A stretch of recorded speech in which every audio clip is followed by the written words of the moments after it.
السلام علیکم ورحمۃ اللہ وبرکاتہ. ان الحمد لله نحمده ونستعينه ونستغفره ونعوذ بالله من شرور انفسنا وسيئات اعمالنا. من يهده الله فلا مضل له ومن يضلل فلا هادي له. واشهد ان لا اله الا الله وحده لا شريك له واشهد ان محمدا عبده ورسوله. اما بعد فان خير الحديث كتاب الله وخير الهدي هدي محمد صلى الله عليه وسلم وشر الأمور محدثاتها وكل محدثة بدعة وكل بدعة ضلالة وكل ضلالة في النار. أعوذ بالله من الشيطان الرجيم. بسم الله الرحمن الرحيم. ولنبلونكم بشيء من الخوف والجوع ونقص من الأموال والأنفس والثمرات وبشر الصابرين الذين إذا أصابتهم مصيبة قالوا إنا لله وإنا إليه راجعون. أولئك عليهم صلوات من ربهم ورحمة وأولئك هم المفلحون. وقال عز من قائل أعوذ بالله من الشيطان الرجيم. بسم الله الرحمن الرحيم. ألف لام ميم. أحسب الناس أن يتركوا أن يقولوا آمنا وهم لا يفتنون ولقد فتنا الذين من قبلهم فليعلمن الله الذين صدقوا وليعلمن الكاذبين. وقال عز من قائل أولا يرون أنهم يفتنون في كل عام مرة أو مرتين ثم لا يتوبون ولا هم يذكرون. برادران اسلام، ویڈیو کے بھائیوں اور دوستوں، احباب و بزرگوں، قابل احترام ماں اور بہنوں، عزیز بچوں، اللہ تبارک و تعالیٰ نے ہمیں اور آپ کو اس دنیا میں جو سب سے بڑی نعمت سے نوازا ہے وہ ایمان کی نعمت ہے. ایمان کی نعمت ہے، توحید خالص کی نعمت ہے. ہمیں اور آپ کو اللہ کے نبی علیہ الصلوۃ والسلام کی امت میں پیدا فرمایا اور ہمیں اس امت میں، امت اجابت میں اللہ کے نبی علیہ الصلوۃ والسلام کی سنت اور آپ کی سیرت پر عمل کرنے والوں میں شامل فرمایا. یہ سب سے بڑی نعمت ہے، سب سے بڑی دولت ہے جو اللہ نے ہمیں نوازا ہے.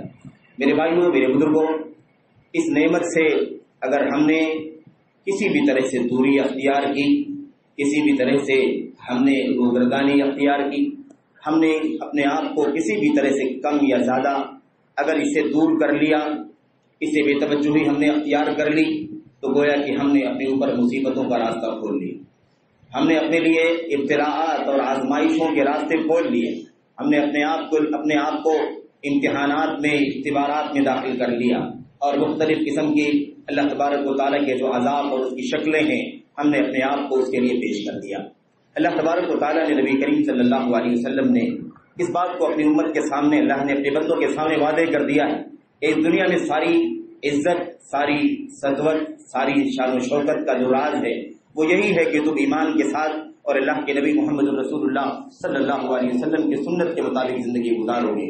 جب تک یہ تمہارا شیوا ہوگا تب تک تم عزت کی زندگی جیو گے اور اللہ تبارک و تعالیٰ تمہیں سربلندی سے، رفعت سے، شان و شوکت سے نوازے گا اور تمہیں اس دنیا میں سربلندی سے نوازے گا. تمہیں اللہ تبارک و تعالیٰ اس دنیا کی باغ ڈور عطا فرمائے گا. تمہیں اللہ تبارک و تعالیٰ اس دنیا میں اسلام کے نظام کی تنفیذ کی توفیق عطا فرمائے گا.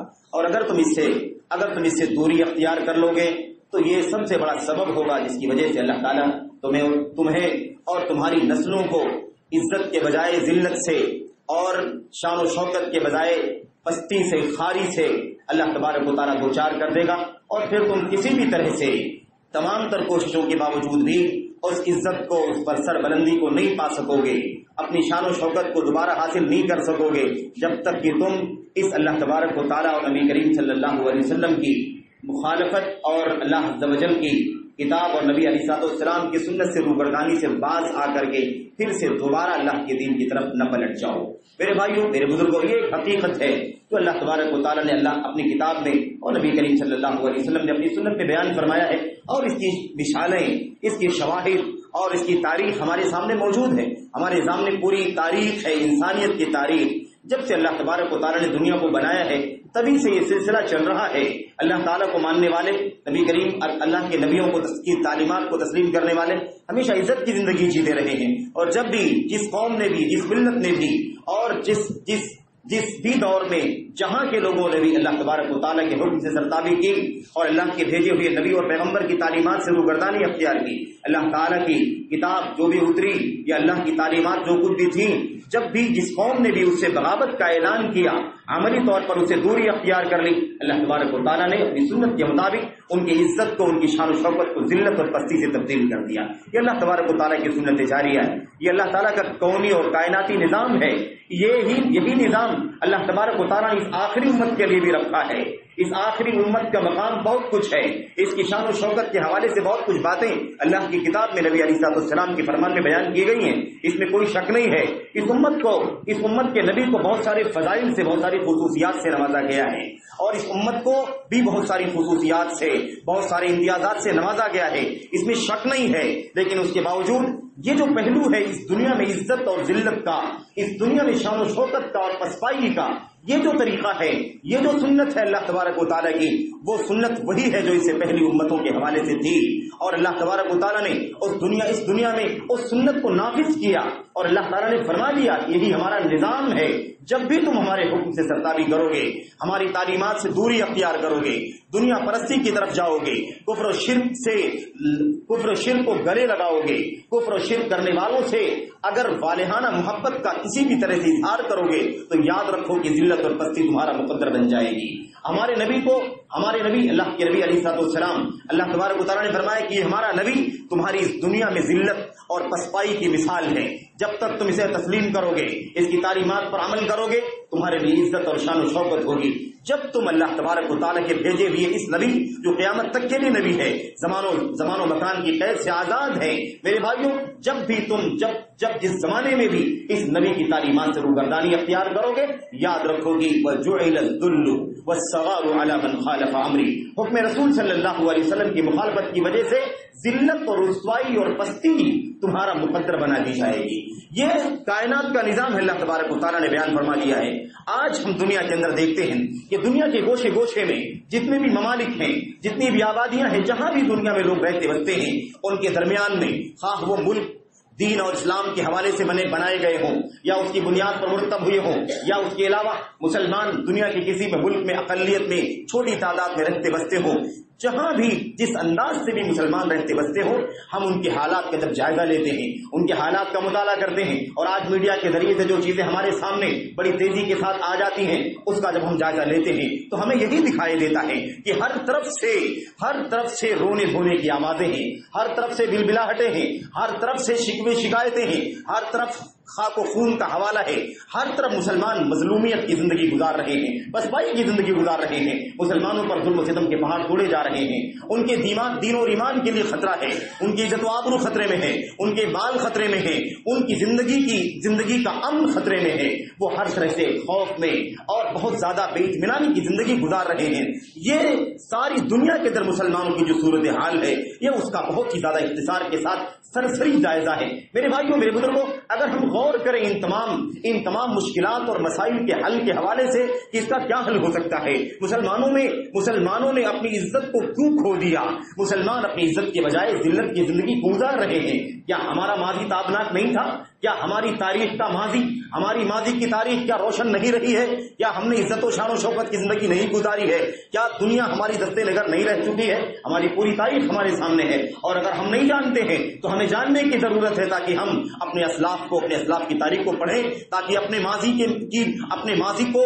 ماضی کو مشعل بنا کر کے، روشنی بنا کر کے اپنے حال کو بھی سنوار سکیں اور مستقبل کے لیے منصوبہ بندی کر سکیں۔ یہ ہماری ذمہ داری ہے۔ مسلمانوں، میرے بھائیوں، میرے بزرگوں، مسلمانوں کی سب سے بڑی خامی، سب سے بڑی کوتاہی یہ ہے کہ انہوں نے اپنی ماضی کی تاریخ کو فراموش کر دیا، اپنے اسلاف کی تاریخ کو فراموش کر دیا، انہوں نے اپنے آپ کو، اپنی تاریخ کو بھلا دیا۔ اللہ تبارک و تعالیٰ نے اپنی کتاب کے اندر تاریخ کا ایک حصہ بیان فرمایا ہے۔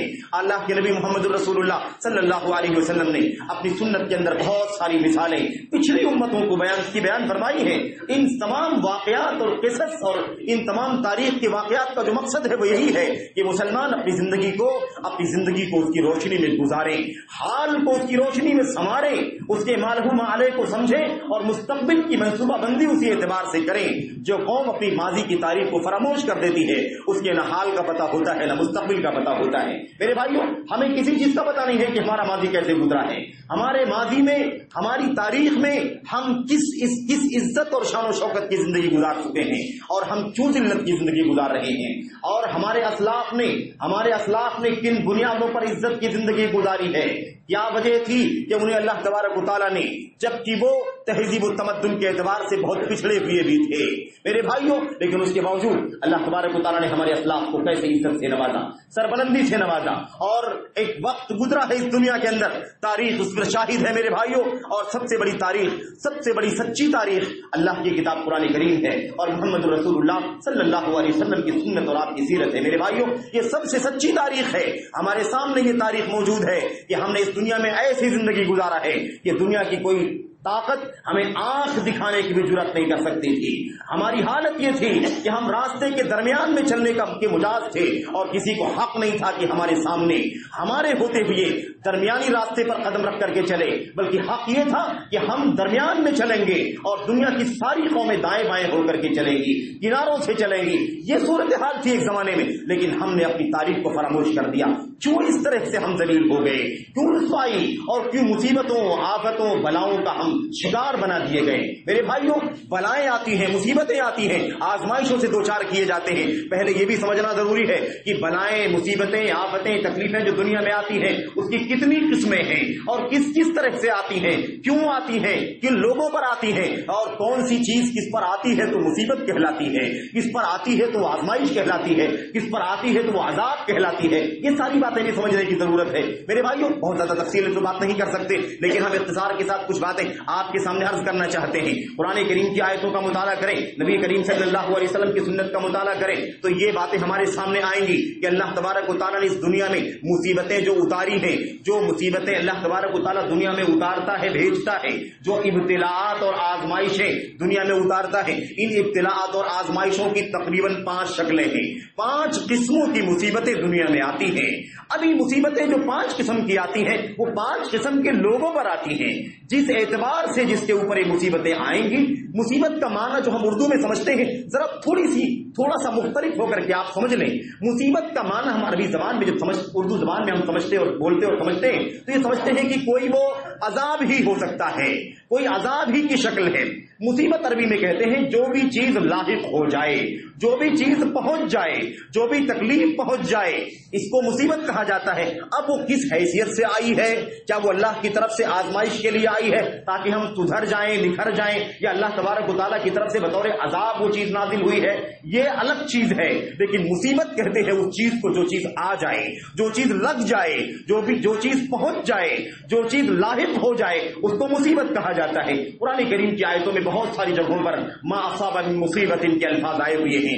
جو بھی مصیبت پہنچتی ہے، جو بھی چیزیں لاحق ہوتی ہیں، جو بھی تکلیفیں آتی ہیں ان کے اوپر، اس طرح کے الفاظ استعمال کیے گئے ہیں. آئیے میں ذرا اختصار کے ساتھ پہلے یہ آپ کے سامنے رکھوں کہ مصیبتیں 5 طرح کی ہوتی ہیں اور وہ کن پر آتی ہیں اور کس معنی میں آتی ہیں. میرے بھائیوں، مصیبت کی جو 5 شکلیں ہیں ان کے نام کچھ اس طرح سے ہیں جن کو علماء نے لکھا ہے، نام علماء نے بنایا ہے، لیکن کیفیتیں اللہ کی کتاب اور نبی کی سنت کے اندر موجود ہیں. میرے بھائیوں، ایک مصیبت وہ ہوتی ہے جو کشف کے لیے آتی ہے. اب کشف کا مطلب آپ کشف اور کرامات نہ سمجھیں، کیونکہ کشف و کرامات سے اس بات کا کوئی تعلق نہیں ہے.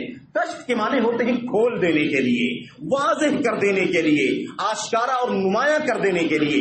یہ اس کا مطلب کیا ہے اس مصیبت کا؟ اس مصیبت کا مطلب یہ ہے کہ اللہ تبارک و تعالیٰ یہ مصیبتیں اپنے بندوں میں سب سے زیادہ جو نیک بندے ہوتے ہیں ان پر بھی اتارتا ہے، لیکن مقصد ہوتا ہے کشف کرنا، کھول دینا. کھولنے کا مطلب یہ ہے اللہ تبارک و تعالیٰ مصیبتیں بھیجتا ہے، آزمائشوں میں اپنے نبیوں کو بھی ڈالتا ہے، اپنے رسولوں کو بھی ڈالتا ہے، اپنے نہایت متقی اور پرہیزگار بندوں کو بھی مصیبتوں میں مبتلا کرتا ہے. لیکن اس کا مقصد عذاب نہیں ہوتا ہے، اس کا مقصد آزمائش میں ڈالنا نہیں ہوتا ہے. اس کا مقصد یہ ہوتا ہے کہ دنیا کے سامنے یہ انبیاء علیہ السلام کی جو جماعت ہے اور ایسے ہی دنیا کے جو متقی حضرات ہیں، اللہ تبارک و تعالیٰ کے سچے نیک اور متقی بندے ہیں، ان بندوں پر جو انبیاء علیہ السلام اور متقیوں کی شکل میں ہے، جو دنیا کا سب سے کریم طبقہ ہے، سب سے نیک طبقہ ہے، سب سے زیادہ اللہ تبارک و تعالیٰ کو محبوب طبقہ ہے، اس طبقے پر آزمائشیں ڈالی جاتی ہیں، مصیبتیں ڈالی جاتی ہیں. اس کا مقصد اس کا مقصد یہ نہیں ہوتا ہے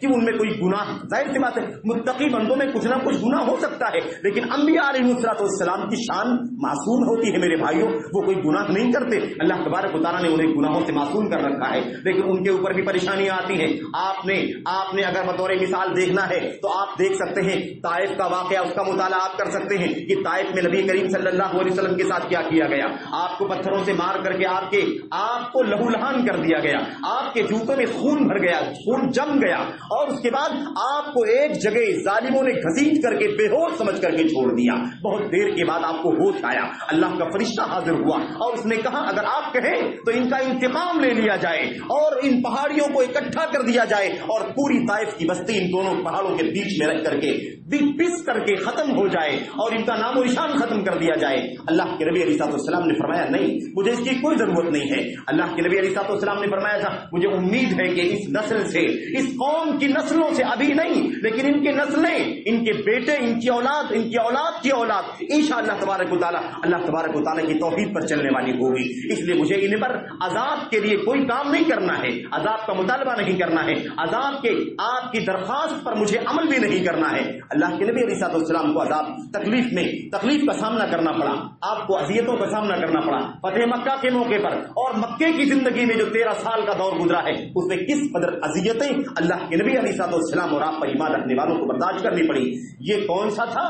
یہ کیا تھا میرے بھائیوں؟ یہ کشف کے لیے تھا، یعنی ساری دنیا کے لیے، قیامت تک آنے والی ساری انسانیت کے سامنے اس حقیقت کو کھول دینا تھا، اس حقیقت کو کھول دینا تھا کہ یہ دیکھ لو، یہ اللہ کے نیک بندوں کا حسن و جمال ہے، ان کا تقویٰ ہے، ان کا ایمان ہے، ان کی توحید ہے، ان کا عمل صالح ہے کہ یہ اللہ تبارک و تعالیٰ کے نیک بندے ہیں، یہ ان سب کے باوجود بھی آزمائش میں ڈالے جا رہے ہیں، اور انہیں اللہ تبارک و تعالیٰ نے کس قدر صبر کی توفیق عطا فرمائی ہے، کس قدر استقامت کی توفیق عطا فرمائی ہے، اور تمہیں ان کو آئیڈیل بنانا چاہیے۔ مستقبل میں اگر تمہیں اللہ نے نیک بننے کی توفیق عطا فرما دی اور تمہیں آزمائشوں سے دوچار کیا گیا تو تم بھی صبر سے کام لینا، اللہ تبارک و تعالیٰ کی حمد کرنا، اللہ تبارک و تعالیٰ کے سامنے ہائے وائے اور واویلا نہیں کرنا، یہ بتانے کے لیے دنیا کے سامنے ان کی سیرت کو کھولنے کے لیے، ان کی تاریخ کو واضح کرنے کے لیے اللہ تبارک و تعالیٰ نے، تاکہ آنے والی ساری نسلیں ان انبیاء علیہ السلام کی تکلیفوں سے اور ان پر جو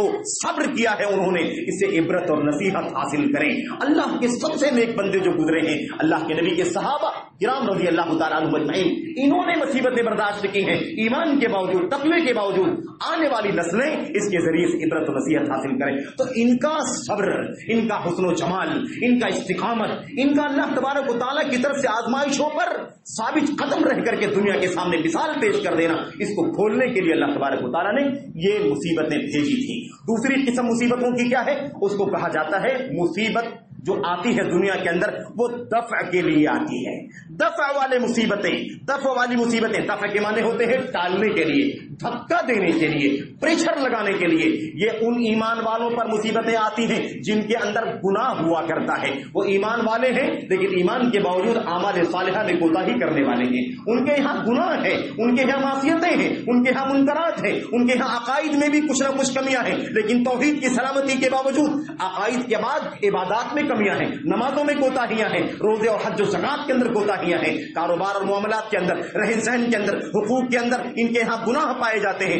ایسے مومنوں کو اللہ تبارک و تعالی جن مصیبتوں میں مبتلا کرتا ہے ان مصیبتوں کو دفع والی مصیبت کہا جاتا ہے۔ دفع کے معنی کیا ہے؟ دھکا دینا، دھکا دینا۔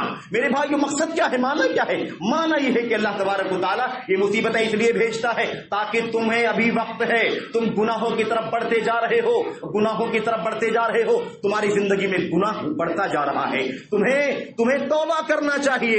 یہ مصیبتیں ہم اس لیے بھیج رہے ہیں تاکہ تم بیدار ہو جاؤ، تاکہ تم چوکنا ہو جاؤ، ہوشیار ہو جاؤ اور اللہ تبارک و تعالیٰ سے توبہ کر کے اسی نیکی کی طرف پلٹ آؤ، انہی نیکیوں کی طرف، اعمال صالحہ کی طرف پلٹ آؤ جس کے تم خوگر رہ چکے ہو اور جس پر تمہارا پہلے عمل رہ چکا ہے۔ تم گناہوں کی طرف نہ جاؤ، دنیا والوں کی دیکھی نہ کرو، شیطان کے کارندے نہ بنو۔ اللہ تبارک و تعالیٰ اس لیے یہ مصیبتیں بھیجتا ہے تاکہ ایمان والے بندے جو گنہگار ہیں یہ اللہ تبارک و تعالیٰ سے توبہ کریں، اللہ سے رجوع کریں، اس لیے اللہ تبارک و تعالیٰ ان کے اوپر مصیبتیں بھیجتا ہے۔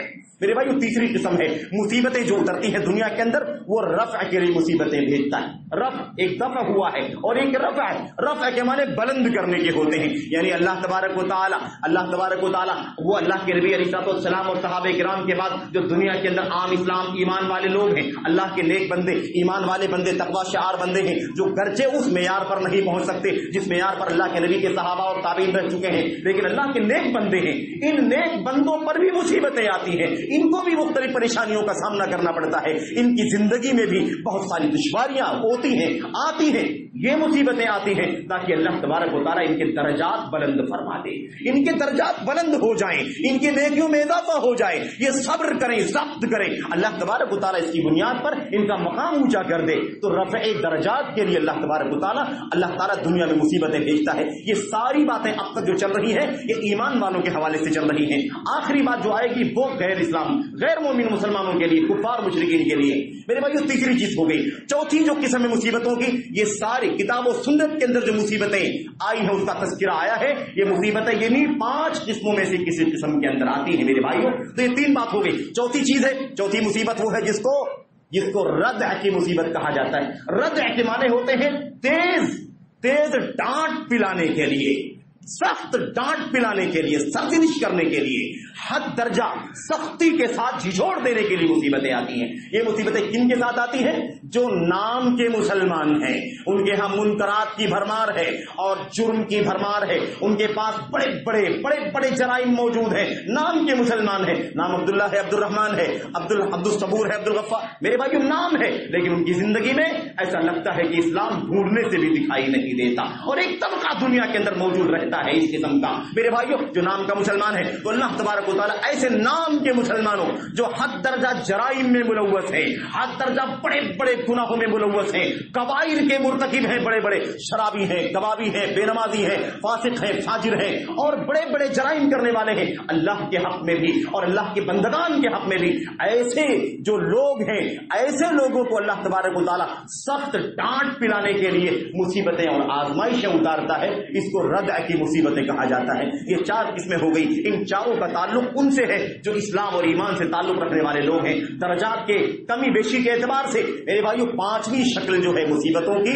یہ مصیبت ہے جس کو عذاب کہا جاتا ہے۔ یہ مصیبت ہے جو بطور عذاب دنیا کے اندر اترتا ہے اللہ تبارک و تعالیٰ کی طرف سے، اور یہ کفار ہیں، یہ مشرکین ہیں، یہ اللہ کے دین کے باغیان ہیں، یہ اللہ کی کتاب کے دشمن ہیں، یہ نبی کریم صلی اللہ علیہ وسلم کی سنت کے دشمن، یہ کفار و مشرکین دنیا کے۔ اللہ تبارک و تعالیٰ کا نظام یہ ہے کہ جب ان کے اوپر حجت قائم ہو جاتی ہے، جب ان کے اوپر حجت قائم ہو جاتی ہے، حق ان کے سامنے کھل جاتا ہے، اس کے باوجود بھی روگردانی کرتے ہیں، یہ لڑتے ہیں اللہ تبارک و تعالیٰ سے، اللہ اس کے رسول سے، اللہ کے نیک بندوں سے محاربہ کرتے ہیں، ان کی زندگی اجیرن اور تنگ کر دینے کی کوشش کرتے ہیں، تو اللہ تبارک و تعالیٰ کا ان کے اوپر عذاب آتا ہے۔ اس کو کہا جاتا ہے قسم کی مصیبتیں۔ قسم کی قاف صاد میم، قسم کے معنی ہوتے ہیں کچل کر کے رکھ دینا، پیس کر کے رکھ دینا۔ میرے بھائیو میرے بزرگوں، اللہ تبارک و تعالیٰ نے 5 قسم کی مصیبتیں دنیا میں اتاری ہیں۔ بہرحال یہ تو ہم نے اس لیے آپ کے سامنے ذکر کیا تاکہ یہ خاکہ آپ کے ذہن میں آ جائے۔ کتاب و سنت کے اندر جو مصیبتیں، آفتیں، بلائیں جن کا بھی تذکرہ آیا ہے وہ انہی 5 قسموں میں سے کسی قسم کے اندر شامل ہے میرے بھائی۔ لیکن یہ طے کرنا ضروری ہے کہ وہ مصیبت یا وہ آفت یا وہ بلا جو قرآن کریم کی فلاں آیت میں آئی ہوئی ہے وہ کس پس منظر میں ہے، کن کا تذکرہ چل رہا ہے، وہ اہل ایمان ہیں یا انبیاء اور متقی حضرات ہیں یا وہ کفار و مشرکین ہیں، منافقین ہیں۔ اس کے بعد ہم طے کر سکیں گے کہ وہ مصیبت کس معنی میں ہے، وہ مصیبت کون سی قسم میں شامل ہوتی ہے، اور اس طرح سے پھر ہم بہرحال میرے بھائیوں اس دنیا میں مصیبتیں اترتی ہیں اور مصیبتیں آتی ہیں۔ آج دنیا کے اندر مسلمان ہم کہہ رہے ہیں تو مسلمانوں کا وہ جو پہلا طبقہ گزرا ہے، اللہ کے نبی علیہ السلام کے بعد اللہ کے انبیاء، اللہ تبارک و تعالیٰ کے وہ نیک بندے جو اللہ کے نبی کے صحابہ ہیں، اللہ کے نبی کے تابعین ہیں،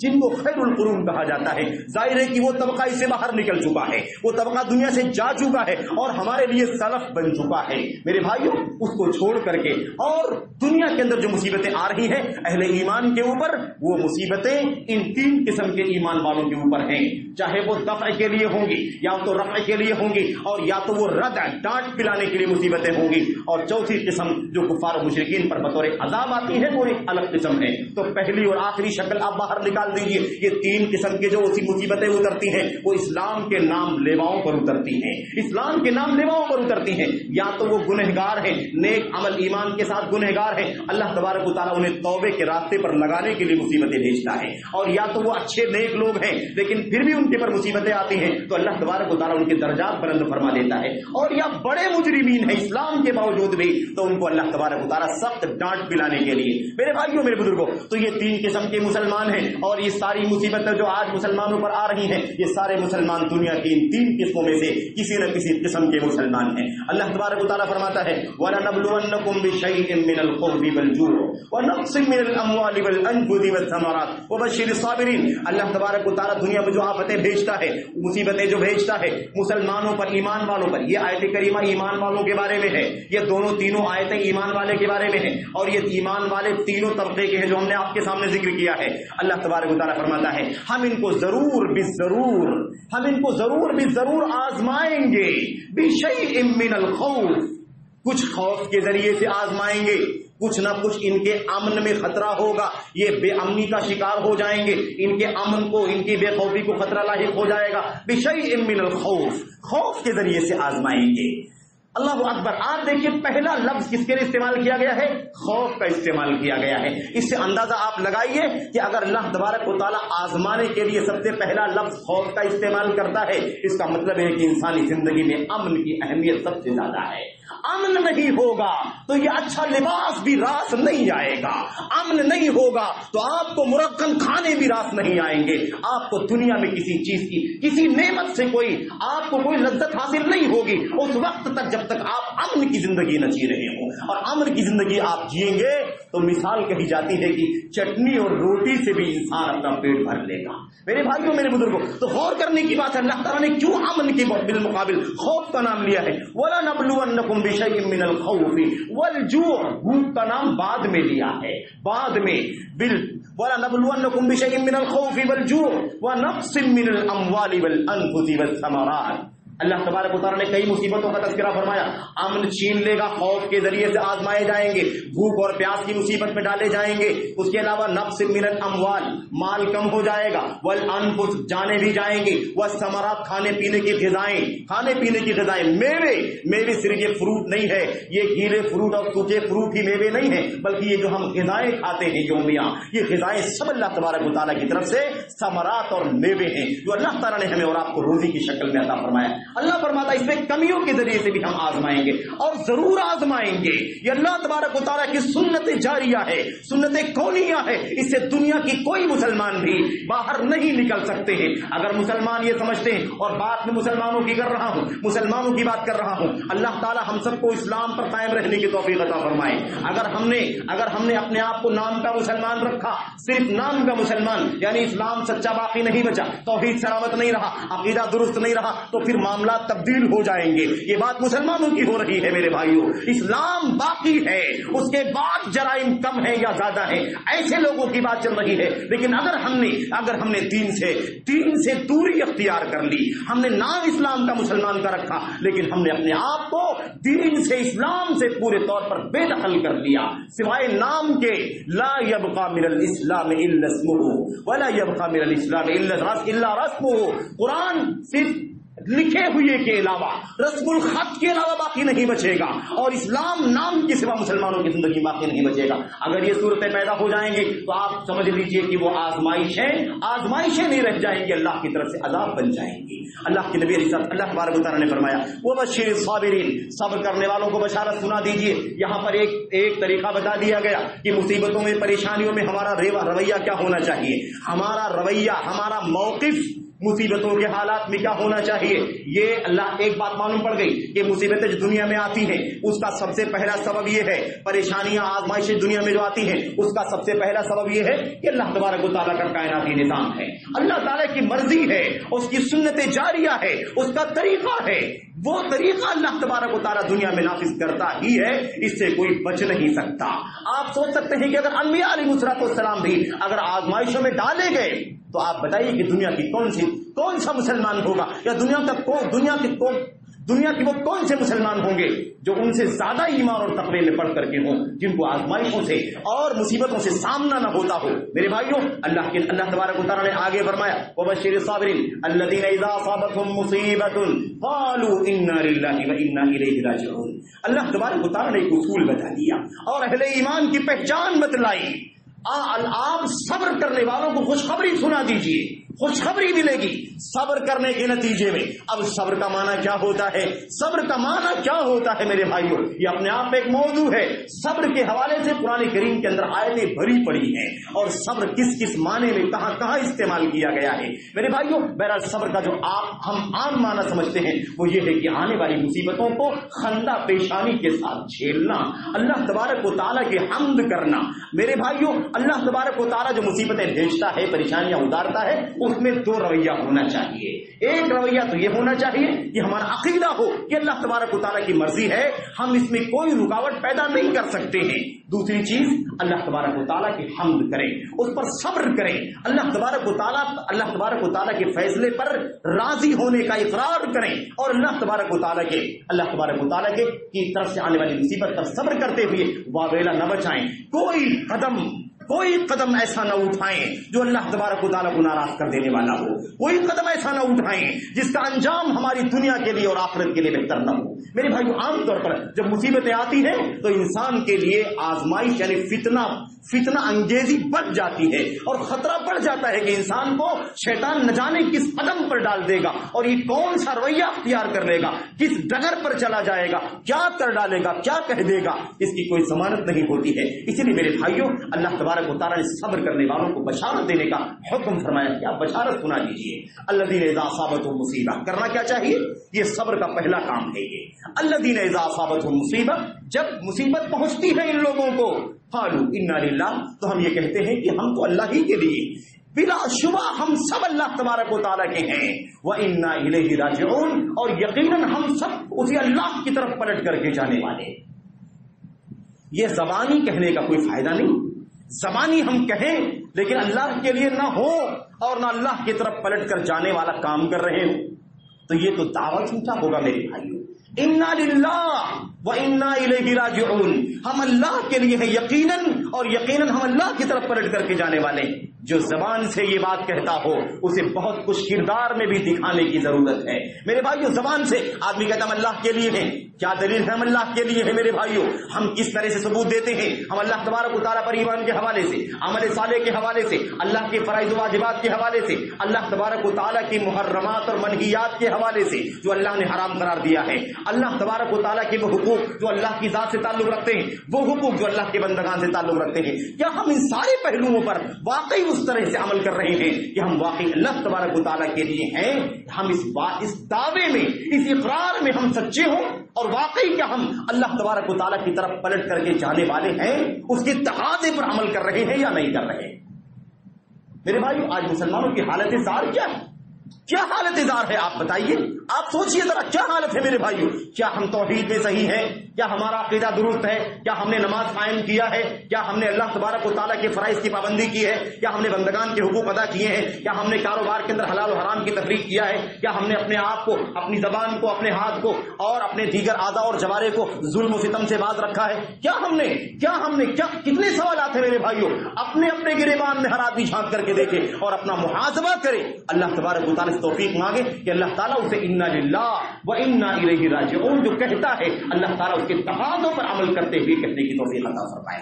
یہ سب سے بڑا تقاضا ہے میرے بھائیوں، ہم نام کے مسلمان ہوں، نام کے، اور ہماری زندگی میں اسلام برائے نام باقی رہے، اللہ کی کتاب، اس کی تعلیمات، نبی کی سنت اور آپ کی سیرت برائے نام باقی رہے۔ ہمارا رویہ اللہ کے حقوق کے حوالے سے، اللہ کے دین کے حوالے سے، اللہ تبارک و تعالیٰ کے بندگان کے حوالے سے اگر اس طرح سے نہ ہو جیسے اللہ تبارک و تعالیٰ کو منظور ہے، مطلوب ہے، تو یہ دعویٰ سچا نہیں ہوگا، یہ دعویٰ جھوٹا ہوگا کہ اللہ تبارک و تعالیٰ ہی کے لیے ہیں، اللہ ہی کی طرف پلٹ کر کے جانے والے۔ جس کو اللہ کی طرف پلٹ کر کے جانے کا عقیدہ ہے میرے بھائیوں، اسے اس دنیا میں کبھی سکھ اور چین نہیں ملتا، اسے قرار نہیں آتا، اس کی نیندیں گہری نہیں ہوتی ہیں، جسے اس دنیا میں مستقل نہیں رہنا ہوتا ہے، اسے اللہ کی طرف پلٹ کر کے جانا ہوتا ہے۔ آج ہماری حالت زار کیا ہے میرے بھائی؟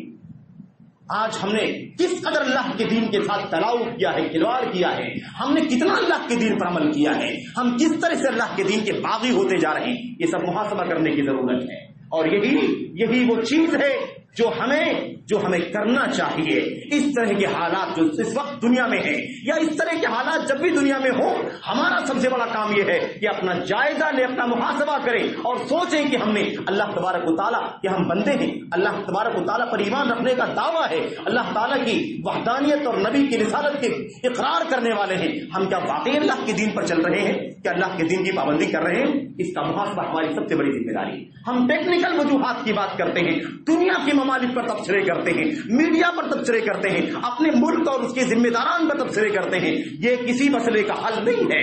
ہمارے مسئلے کا حل یہ ہے کہ ہم اپنے ماضی کی تاریخ کو پڑھیں، اس کی روشنی میں اپنا محاسبہ کریں اور اپنے کردار کو دیکھیں کہ ہم واقعی اللہ تبارک و تعالیٰ کو راضی کر پا رہے ہیں یا نہیں راضی کر پا رہے ہیں۔ کیونکہ یاد رکھو، دنیا میں کوئی عزت دے نہیں سکتا، دنیا میں عزت صرف اللہ کے پاس ہے، اس کے رسول کے پاس ہے، اس پر ایمان لانے والے نیک بندوں کے لیے ہے۔ وَلِلَّهِ الْعِزَّةُ وَلِرَسُولِهِ وَلِلْمُؤْمِنِينَ وَلَكِنَّ الْمُنَافِقِينَ لَا يَعْلَمُونَ۔ منافقوں کو نہیں پتا ہے کہ عزت اللہ کے لیے ہے، اس کے رسول کے لیے ہے اور اللہ تبارک و تعالیٰ پر ایمان لانے والے بندوں کے لیے ہے۔ إِنَّا لَنَنصُرُ رُسُلَنَا وَالَّذِينَ آمَنُوا، ہم اپنے رسولوں کی ضرور مدد کریں گے اور ایمان لانے والوں کی ضرور مدد کریں گے۔ اللہ کا وعدہ ہے، ہم ایمان والے بن کر کے تو دکھا دیں، ایمان والے بن کر کے دکھائیں، اپنے کردار سے نہیں، اپنی زبان سے نہیں، اپنے کردار سے بھی مومن بن کر کے دکھا دیں۔ انشاءاللہ تبارک و تعالی اللہ کی مدد فرشتوں کے ذریعے سے اس وقت آئی تھی جب مسلمان نہتے تھے، ان کے پاس کوئی طاقت نہیں تھی، لیکن اللہ تبارک و تعالیٰ نے انہیں فرشتوں کے ذریعے سے امداد پہنچائی، انہیں پتہ بھی نہیں چلتا تھا۔ صحابہ کہتے ہیں ہم میدان کارزار میں ہوا کرتے تھے، دشمن کے گھات میں پہنچ جاتے تھے، ہمیں سمجھ میں نہیں آتا تھا، آواز آتی تھی چیخنے کی، چلانے کی، اور آدمی مردہ پڑا ہوا دکھائی دیتا تھا، لیکن کس نے مارا، کس نے اس کا سر قلم کیا، ہمیں پتہ بھی نہیں چلتا تھا۔ میرے بھائیوں، اللہ تبارک و تعالیٰ کی مدد آئے گی، ہم نے اپنے آپ کو اللہ کی مدد سے دور کر لیا ہے۔ اور ایک بات کہنا چاہتا ہوں میرے بھائیوں، میرے بزرگوں، آج ہم دنیا میں اسلام کے نام پر ستائے جا رہے ہیں۔ ہمیں کیوں ستایا جا رہا ہے؟ کیونکہ ہم مسلمان ہیں۔ کیوں ستایا جا رہا ہے؟ اسلام کی امت ہے، قرآن کی امت ہے، نبی محمد رسول اللہ صلی اللہ علیہ وسلم کی امت، مسلمان ہونے کے ناطے آج دنیا میں ہم پر ظلم کے پہاڑ توڑے جا رہے ہیں۔ دنیا میں ظلم اس لیے ہو رہا ہے کہ مسلمان ہیں، لیکن اگر وہ اسلام درست نہیں ہوگا، کما حق ہو اللہ تبارک و تعالیٰ کے یہاں مقبولیت کے لائق نہیں ہوگا، تو میرے بھائیوں یہاں اسلام کے نام پر مارے جا رہے ہیں، کل قیامت کے دن اس لیے ستائے جائیں گے، اللہ کے عذاب سے دوچار کیے جائیں گے کہ ہم صحیح ایمان والے نہیں تھے۔ ایسا نہ کہیں ہو جائے، ایسا نہ ہو جائے کہ دنیا میں مسلمان کی وجہ سے مارے جا رہے ہیں اور قیامت کے دن اس لیے عذاب میں مبتلا کیے جائیں کہ ہم سچے مسلمان نہیں۔ اس لیے اپنے آپ کو سچے مسلمان بنانے کی کوشش کرو۔ میرے بھائی، اللہ تبارک و تعالیٰ فرماتا ہے قرآن کریم کے اندر، آگے اللہ نے فرمایا اولئک علیہم صلوات من ربہم ورحمہ، اولئک علیہم صلوات من ربہم ورحمہ، یہ وہ لوگ ہیں جن پر اللہ تبارک و تعالیٰ کی طرف سے رحمتوں کا نزول ہوتا ہے، برکتوں کا نزول ہوتا ہے، اللہ تعالیٰ کی طرف سے رحمتوں کی برکھا برستی ہے۔ میرے بھائیوں، اولئک هم المفلحون، اور ایسے ہی لوگ کامیاب ہونے والے ہیں۔ فلاح و کامرانی کی ضمانت یہ ہے، ان مصیبتوں پر صبر کرو، اللہ تبارک و تعالیٰ کے دین پر سچے عامل ہو کر کے دکھاؤ، اللہ تبارک و تعالیٰ دنیا میں رحمتوں اور برکتوں کی برکھا نازل فرمائے گا اور اسی کے ساتھ ساتھ دنیا میں کامیابی کا تمغہ عطا فرمائے گا۔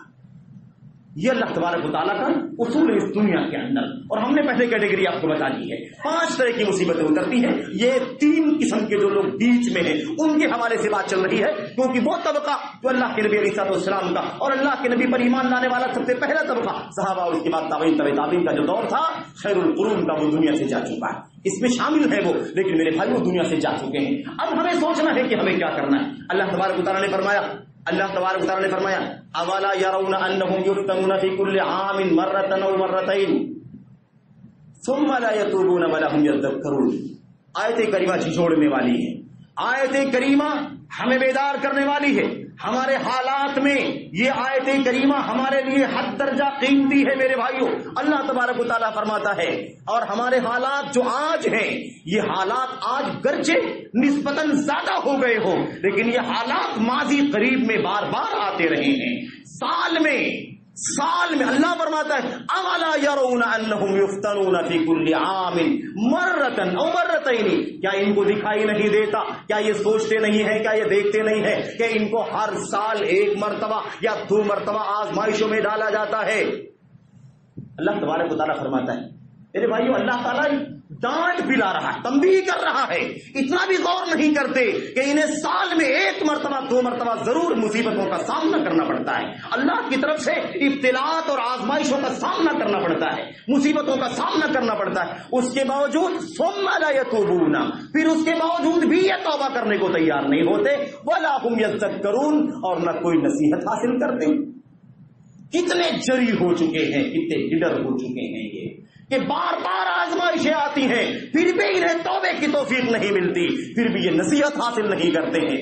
میرے بھائی سوچو، غور کرو، اگر اللہ تبارک و تعالیٰ کی طرف سے یہ وقتاً فوقتاً مصیبتیں آزمائشیں اگر آتی ہیں، اس کے باوجود بھی ہم توبہ نہیں کرتے، اللہ کے دین کی طرف نہیں پلٹتے، آج بھی عبادات سے وہی دوری ہے، فرائض میں وہی کوتاہی ہے، کاروبار میں وہی حرام کی ملاوٹ ہے، لین دین میں وہی لوٹ کھسوٹ اور چوری کا رویہ ہے، زندگی میں ہر آدمی کچھ نہ کچھ کاروبار کرتا ہے، اپنے اپنے سرکل میں اس چیز کا مشاہدہ کرتا ہے۔ میرے بھائیوں، غور کرنے کی بات ہے کہ ہم اللہ کے حقوق میں، بندگان کے حقوق میں ہر جگہ بہت ساری کوتاہیاں کرنے والے ہیں، بہت ساری چیزوں میں اللہ کے دین سے بغاوت کرنے والے ہیں۔ کیا وجہ ہے میرے بھائیوں؟ اتنی مصیبتیں بار بار مصیبتیں بر مصیبتیں آ رہی ہیں، پھر بھی اس کے باوجود ہمیں توبہ کرنے کی توفیق نہیں ملتی۔ کیوں توبہ نہیں کرتے؟ کیوں ان حالات سے نصیحت حاصل نہیں کرتے؟ اور اگر اللہ تبارک و تعالیٰ یہ مصیبتیں نہ بھیجے یا آزمائشیں نہ بھیجے، یا اللہ تبارک و تعالیٰ ہمیں کچوکا نہ لگائے، اگر اللہ تعالیٰ ہمیں تنبیہ نہ کرے، ہمیں آگاہ نہ کرے، تب ہم کتنا توبہ کرتے؟ اگر مصیبتوں کے باوجود بھی توبہ نہیں کرتے ہیں، نصیحت حاصل نہیں کرتے، اللہ فرماتا ہے اس کے باوجود ان کی آنکھ نہیں کھلتی، انہیں دکھائی نہیں دیتا، ہر سال مصیبت میں ڈالے جاتے ہیں، آزمائش مبتلا کیے جاتے ہیں، پھر بھی نہ تو توبہ کرتے ہیں نہ نصیحت حاصل کرتے۔ مسلمانوں کیا ہو گیا ہے؟ ہمیں غور کرنے کی ضرورت ہے میرے بھائیو۔ اللہ تبارک و تعالیٰ نے سنت کونیہ بنا دی ہے، یاد رکھو، ما انزل اللہ عذابا الا بذنب ولا نزعه الا بتوبہ، او کما قال علیہ رضی اللہ تعالیٰ عنہ، حضرت عباس رضی اللہ تعالیٰ عنہ نے کہا تھا اللہ تبارک و تعالیٰ کے حوالے سے، اللہ تبارک و تعالیٰ کہ یہ سنت کونیہ ہے، سنت جاریہ ہے، جو بھی مصیبت دنیا میں آتی ہے، جو بھی مصیبت دنیا میں آتی ہے وہ کسی گناہ ہی کی وجہ سے آتی ہے، اور جب بھی کوئی مصیبت اٹھائی جاتی ہے، مصیبتیں ٹال دی جاتی ہیں، آزمائشیں ختم کر دی جاتی ہیں، وہ توبے کی وجہ سے ہوا کرتی ہیں۔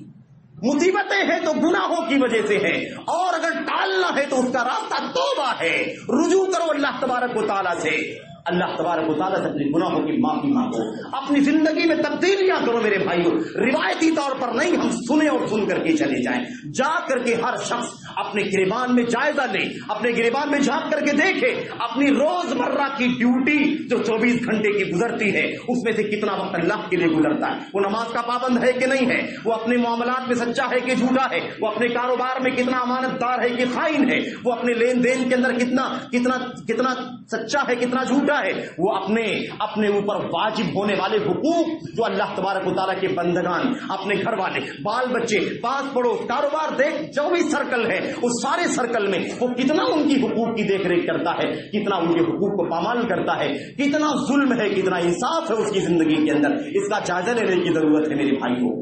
تو کہنے کا مطلب یہ ہے کہ یہ سب سے بڑا سبب ہے میرے بھائی جس کی وجہ سے مصیبتیں ہمارے اوپر آتی ہیں۔ مصیبتوں کے اسباب میں سے ایک سبب اللہ کی کتاب اور نبی علیہ الصلوۃ والسلام کی سنت کے اندر یہ بھی ہے میرے بھائیوں ایک سبب کہ مسلمانوں کے باہمی اختلافات، مسلمانوں کے آپسی اختلافات، آپسی تنازع، آپسی انتشار، آپسی جھگڑے، اس نے مسلمانوں کی امت کو سب سے زیادہ پسپا اور کمزور کر دیا ہے۔ دنیا میں جب بھی ہم نے شان و شوکت کی تاریخ پڑھی ہے، یاد رکھو اس میں سب سے بڑا کردار اگر رہا ہے ایمان اور عمل صالح کے بعد تو اتحاد کا کردار رہا ہے، اجتماعیت کا کردار رہا ہے، یگانگت اور یکجہتی کا کردار رہا ہے۔ اور جب بھی ہمیں شکست ہوئی ہے، جب بھی دشمن ہم پر قابض ہوا ہے، جب بھی ہم دنیا میں رسوا ہوئے ہیں، اس میں سب سے بڑا کردار یہ رہا ہے کہ ہمیں شیطان نے لڑا دیا ہے، ہمیں جھگڑوں میں ڈال دیا ہے، ہمیں تنازع میں ڈال دیا ہے، ہم میں سے ایک دوسرے کا دشمن بنا دیا ہے، ایک دوسرے کے دل میں